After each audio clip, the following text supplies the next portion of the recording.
Hi, everyone. Welcome back to our final lecture in our nutrition section of this course. Today, we're going to be looking at practical nutrition strategies for healthy eating. We're going to combine everything we've talked about around nutrition fundamentals, how our environment impacts our eating habits, dieting, and mindful eating to come up with some basic strategies that you can implement now to make healthier eating habits. So we'll look at a few different plate methods. We'll understand the fundamentals of label reading and what you should look for in a nutrition label. And we'll cover a few final other practical strategies that you can implement when looking to make healthy eating decisions. Plate methods. So there are a few different plate methods. One that you're probably familiar with is USDA's MyPlate. You may even remember the pyramid of nutrition that was used back in the 90s. The new version of this is USDA's MyPlate that lays out a plate with how you might want to consider structuring a meal. So you can see on USDA's MyPlate, half of the plate is made up of fruits and vegetables. About a quarter of the plate each is made up of grains and protein. And then they have a side serving of dairy. So this is one plate method, and it is put forth by our governmental nutrition guidelines, but it's not my favorite one to use for a variety of reasons. One reason is it doesn't offer you a lot of information about what you should fill up each of these categories with. What kind of grains? What kind of protein? What kind of dairy?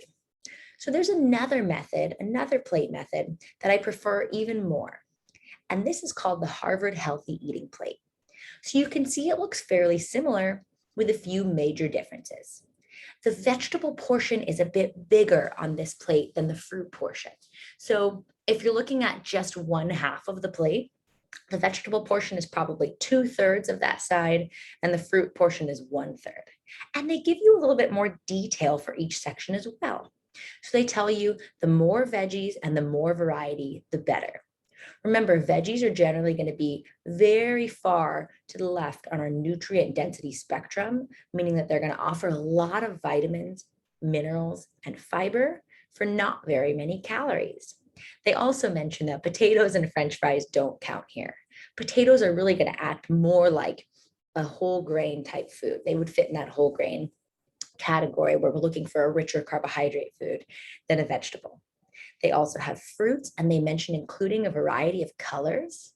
The different colors in fruits and vegetables are what give them their different micronutrients. So getting fruits and vegetables that have greens, oranges, reds, yellows, purples, and blues is a great way to get a variety of different nutrients in your diet. Okay, so we have a bit more detail there. You'll also see whole grains and healthy proteins split on the right side of the plate, but you get a little bit more detail here. Rather than just grains and proteins, we learn a little bit more about what we should consume. So we see things like whole grains, whole grain breads, pastas, and brown rice. And they ask us to limit our refined or ultra processed grain foods like white breads, pastries, chips, etc. So we know we want to consume some whole grains here. You could also fit tubers into this category, potatoes or sweet potatoes. And then we see healthy proteins. So they give us some definitions here: fish, poultry, beans, or nuts if you don't eat meat. They ask that you limit red meat and cheese, which is a distinction from the page before that had a whole category for dairy, and avoid things like bacon, cold cuts, and other processed meats like hot dog, at least not eating them on a regular basis, because those types of meats are shown to increase the risk of certain types of cancers. Okay, so we have a little bit more detail there. A few other important inclusions. They don't have a specific category for dairy because while dairy may be a useful part of some people's diets, it's not right for everyone. Some people are lactose intolerant, some people don't enjoy it, and some people choose not to eat it. And it's not a necessary requirement for health. They do, however, add a category for healthy oils, or you could even consider this healthy fats. So they mentioned things like olive oil, you could use for cooking or on a salad. They ask that you limit butter and trans fat, which we talked about. You could also include things like avocados or olives in that healthy oil category that you would use kind of sprinkling throughout your food. And lastly, they mentioned water tea or coffee without added sweeteners as the preferred drinks of choice, mentioning limiting sugary drinks. So I think this provides a more comprehensive picture of what we're looking for when building a meal in a day. You'll see that it's high in nutrient dense foods and lower in energy dense foods. You see that we get a mix of carbohydrates, proteins, and fats, an important category that we know we need, which was left out on our last model, and it heavily promotes water. Cutting out sugary drinks is one amazing thing that you can do for your nutrition right now. So this is the plate that I recommend most people use, but what does this actually look like in practice? Let's see. Here are a couple different ways that you can make this Harvard Healthy Eating plate without just cutting it into those specific portions. So the one on the top right is kind of what looks more like that plate. You have a portion of whole grains, so brown rice. You have a portion of lean protein, so you have fish there. And then you have broccoli. A whole half of the plate is made up of vegetables, in this case, only vegetables with broccoli. And then you probably have some oil used for cooking. So that's an example of a healthy plate there. But it doesn't have to look like this. Another example would be tacos. So in tacos, you could get your whole grains from the tortillas using a less refined corn tortilla. You could add some sort of meat or other protein source into the tortilla as your healthy protein. And then here they have a side salad, probably with some olive oil or other oil-based dressing to hit the vegetable and the healthy fat goal. You might add some fruit in on these plates as well, but you don't necessarily have to. You can see how this is made with a sandwich. So you have the sandwich, which is serving as the whole grain there, the sandwich bread. You have a couple different kinds of vegetables. You have some avocado to serve as your healthy fat, and then they have some kind of protein source in there. And then lastly, you could make something like a bowl. You could do a big salad that had greens, vegetables, some kind of protein or grain source. So they give examples of different kinds of grains, beans, potatoes there, and then some kind of healthy fat like dressing, avocado, or nuts. So you can see how you can apply this Harvard Healthy Eating plate in a lot of different ways. It doesn't just have to look like a boring plate of veggies and fruits, grains, and protein, but it's just getting you into this mindset of making sure you're including something from each of these categories, particularly making sure that you hit the veggies, the protein, and the healthy fats. And we're going to touch back on that later and why it's so important. Again, this plate method is going to help you get all of your important micronutrients in. It's going to help keep you full over a longer period of time because you're getting proteins and fats and fiber, all of which stabilize your blood sugar. And it's making sure you get all the important nutrients you need without eating too much. So start using this method when thinking about preparing your meals. Ask yourself, where is the protein on this plate? Where is the fat, healthy fat on this plate? Where is the produce, the fruit or vegetables on this plate? It's usually not too hard for us to get the carbohydrate in, but you can ask yourself, is it a whole grain? So start using these questions to visualize building your nutritious meals. Let's talk a bit about label reading. So you've probably seen food labels on any packaged food before. They're required in the United States. But what do you look for when you look at these labels? Well, the first two things you'll want to look for is the serving size and the servings per container. This is going to tell you how much of that food is reflected on these nutrition facts, and then how many of those servings are actually in that container. So while you might have a bag of chips that says 12 chips is a serving, but there's 60 chips in the bag, oftentimes people are really eating the whole thing. So sometimes you'll have to do a little bit of math to determine how many calories or how many nutrients are in the food as a whole. But many new food labels actually will list the serving size and the entire package size if it's something that people might actually eat in one sitting, like a bag of chips or a bottle of soda. So you'll want to check those out first to make sure you have an accurate representation of what you're consuming from that package. Then you might check out something like the calories. So you can see in this one, it has 240 calories for one serving, but if you ate the whole package, you'd get close to 1,000 calories because there's 4 servings there. So this is just something to note. You don't necessarily have to track your calories throughout the day, but it's something to note. For many people, a meal is around 500 calories, and a snack is somewhere in the window of 200 to 300. Of course, this will be bigger if you require more food, and maybe a bit smaller if you require less. You might look at the specific macronutrients, aiming to see are there carbohydrates, fat, and protein present in this food. One thing you want to avoid is eating foods that are only high in carbohydrate, and especially those that are high in sugar. And you can see those that here that they add total sugar and added sugar to labels now. So you can see what comes from natural sugars, maybe like fruits that are present in a food, and what sugars are added in. You can also see if a food has any fiber. Generally speaking, it's a great idea to look for snack type foods with labels that have at least 5 grams of fiber and protein and some fat as well.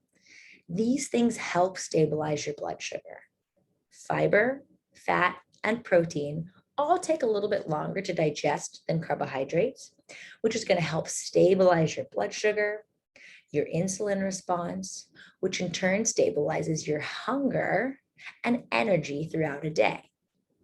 You can, if you'd like, look at the percent daily value for different macronutrients and even some micronutrients at the bottom, but this will depend on how many calories you need in a day. So this is based on the estimate that you need 2,000 calories in a day, which is an average, and what you need may differ. But you can check that out if you prefer.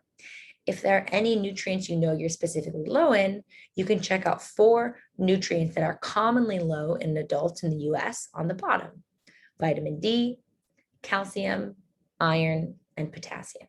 And vitamin D is really an important one that many people are low in. What else can you look at?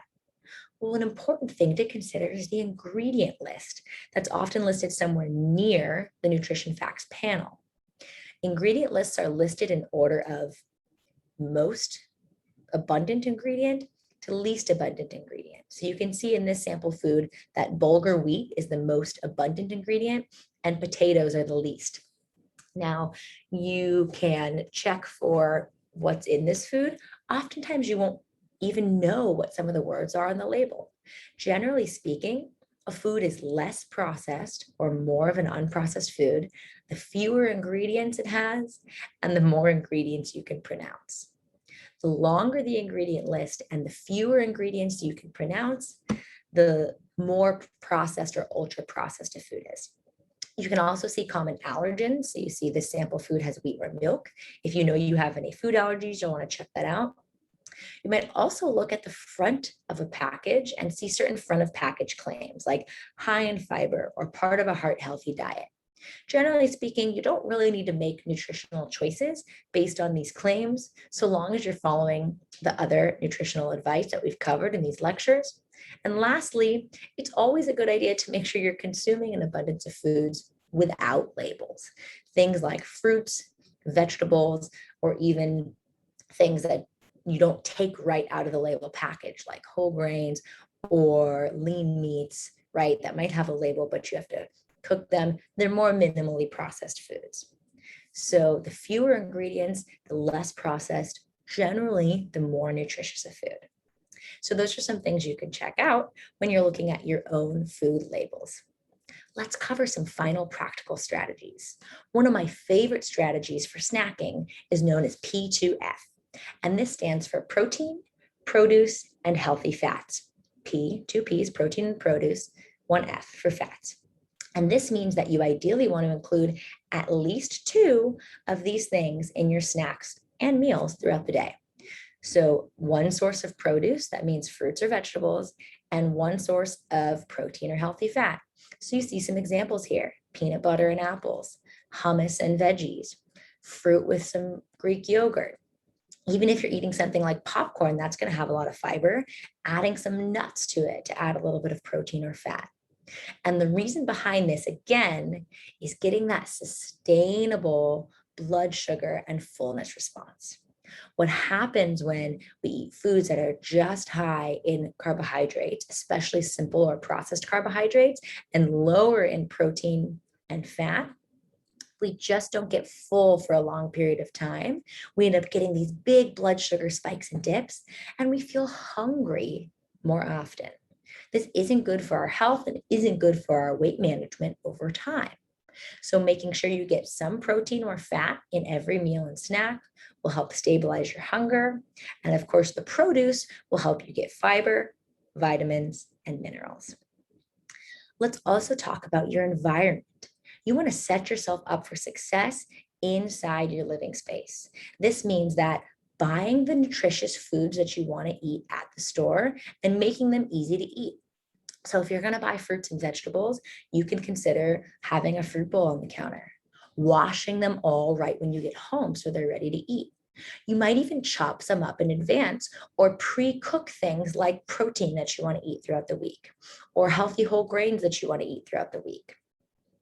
Conversely, you could make it harder to eat the foods that you want to eat less of. So put your snack foods packaged away in the back of the cupboard so you don't see them all the time. Sorry about that. This is going to help make it easier to make healthy choices over time.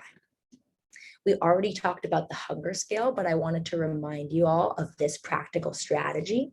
This is another thing that you can use when aiming to make food choices, aiming to eat at about a 3 when you're hungry but not famished, and stop at about a 7 when you're comfortably full or you notice that fullness, but it's not painful or it doesn't make you tired or in discomfort.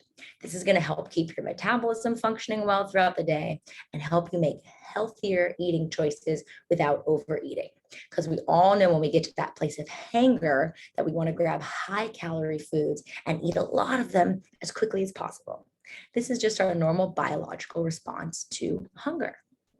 And lastly, I want to remind you of mindful eating from last lecture. This is another how strategy when it comes to eating. Even if you can aim for 1 bite per day or 1 minute per day, try to notice your hunger, your fullness, the tastes, textures, smells, sights, and sounds of the food. And if possible, for 1 meal or snack, turn off the TV, push your phone away, put your email away, no Instagram, and be present for the experience of eating. So final practical strategies and takeaways. Use the plate method of meals and P2F method of snacking when building healthy meals to balance your blood sugar and hunger over time. This is going to help make it easier to make healthy eating choices, no willpower required. You don't want to have to white knuckle your way through making healthier decisions. Eat regularly. Probably every 3 to 5 hours is appropriate for most people. Skipping meals can lower your metabolic rate just a little bit because your body tries to conserve calories and increase your hunger and cravings. Ditch diets for lifestyle strategies. Remember, diets don't work. They make you gain more weight in the long run. Pick things that you know you can stick to, one small change at a time. Add a vegetable to a meal, cut out 1 sugary drink a day, do 1 snack with mindful eating, 1 thing once a week, and build from there. Don't cut out all the foods you love because it's not sustainable. When you eat the foods that you love that are on the less nutritious end, just be present so you can enjoy 1 serving. And lastly, as we've said before, consistency is key. Small changes day in and day out is how your process will unfold. All right, I'm excited to hear how these nutritional strategies work for you as you move forward. Make tiny changes, be consistent, and see what happens. I think you'll set yourself up for success. Take care.